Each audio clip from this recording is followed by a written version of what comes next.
Hello my students, our session today is chapter 2 of our novel A Tale of Two Cities. Let's start with these questions as revision. Question number 1. How did Miss Minute look like? How did Miss Minute look like? We said before that she was a pretty, intelligent looking young lady, no more than 17, with golden hair and blue eyes. Question number 2. How did Mr. Jarvis Lorry help Miss Minute at her very young age? He brought her to England when her mother died just 2 years after her father. Number 3. Comment 105 North Tower. These words were said by Dr. Manette when he was asked about his name. Now let's turn to the new characters of this chapter. Number 1. Madame Devore. She was a strongly built woman of about 30 years old, with a fixed look in her face. She had the air of someone who knows exactly what she wants and how to get it. Number 2. Charles Darnay. He was a young, fine-looking gentleman with dark eyes and a face that had clearly often been in the sun. Number 3. John Barcette. He was a former friend of Darnay. He accused Darnay of giving information to the French government about the movements of the English army. Number 5. Mr. Stryver. He was the lawyer who spoke for Darnay at the trial. And number 5. Sidney Carton. He was the assistant of Stryver, the lawyer. He seemed to be careless and reckless, though he had the power of observation and understanding. And now let's turn to the summary for this chapter. Mr. Lorry and Devore made the necessary arrangements for the journey back to England. However, as the doctor sat down inside the coach, he asked for his tools and the shoes. Madame Devore brought them. They took the boat to England. Dr. Manette was exhausted and very weak. A stranger on the boat came and said to Lucy that it was better to move him, meant Dr. Manette or her father, to the other side of the deck, because it would be drier and more sheltered. With Lucy's love and gentleness, Dr. Manette forgot the prison and started to enjoy living peacefully in London with his daughter. After 5 years, they were called to be witnesses at the trial of Charles Darnay. Charles Darnay, the stranger who helped them on the boat.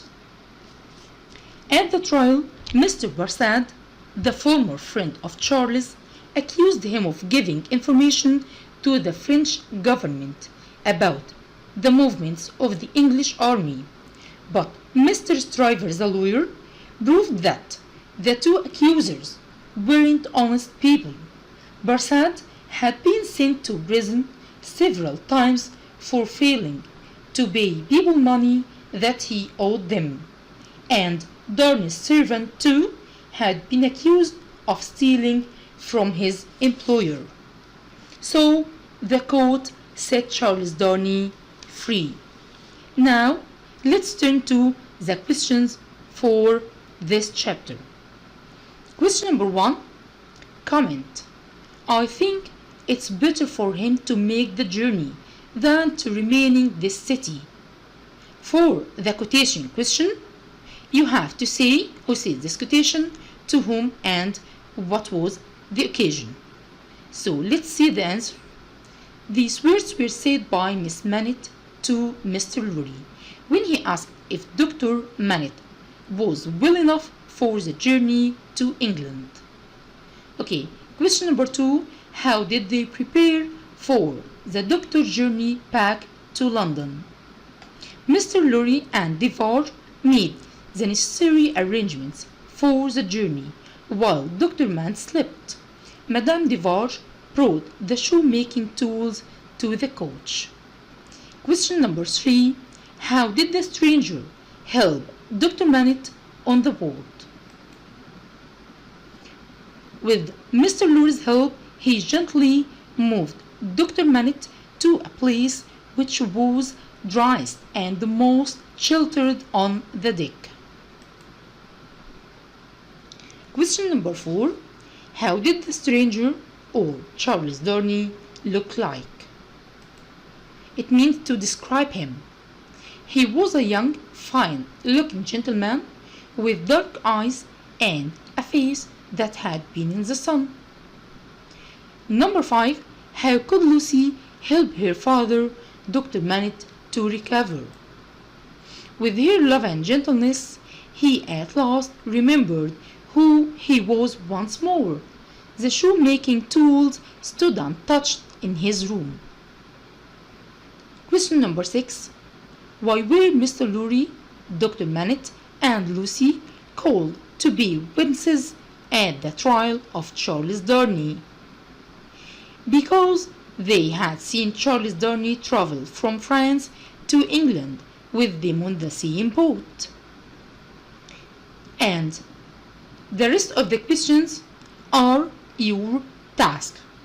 Okay, you have to read the text carefully and answer them. But now we will read the questions. Question number 7.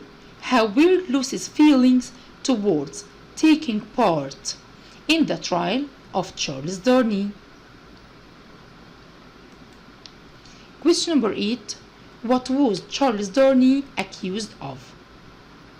Number 9. Comment. I hope that I will not repay his kindness today by doing him any harm.